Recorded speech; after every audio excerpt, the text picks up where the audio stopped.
ఈ ఫార్ములా ఈ case KTR arrest అవుతారు అనే ప్రచారం జరుగుతోంది సార్. ఆల్రెడీ గవర్నర్ కూడా ఓకే చెప్పారు కేటీఆర్ను విచారించడానికి. సో బీఆర్ఎస్ ఒక డిమాండ్ చేస్తోంది సార్, ఫార్ములా ఈపై అసెంబ్లీలో చర్చిద్దాము అని చెప్పి.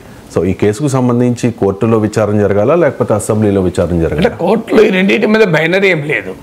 కోర్టులో కూడా విచారణ రెడీ అన్నారు కదా కేటీఆర్. సో అసెంబ్లీలో కూడా చర్చించాలి, కోర్టులో కూడా విచారణ జరిపించాలి, మీడియాలో డిస్కస్ చేయాలి, తప్పేం లేదు కదా. Public issue, it's not a private issue, it's not a personal issue. So formula ఈలో అవినీతి జరిగింది అనేది కాంగ్రెస్ ప్రభుత్వ ఆరోపణ. ఆల్రెడీ గవర్నర్ ప్రాసిక్యూషన్కి అనుమతి ఇచ్చారు. ఎందుకంటే గవర్నర్ ఎందుకు అనుమతి ఇవ్వాలని కొంతమందికి అనుమానం ఉండొచ్చు.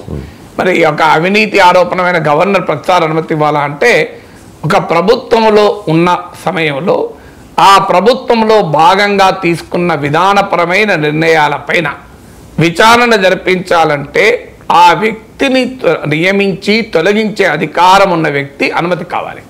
ఇప్పుడు ఉదాహరణకు మీకు ప్రిన్సిపల్ సెక్రటరీ పైన మీకు ఇంకో ఆసక్తికరం చెప్తాను, subject verification.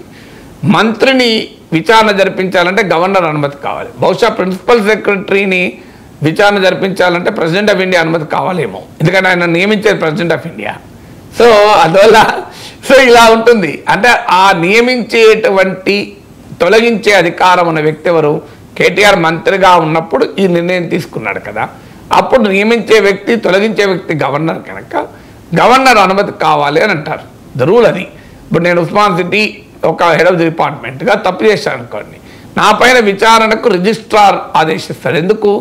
Registrar is a power to remove me and appoint me కనుక.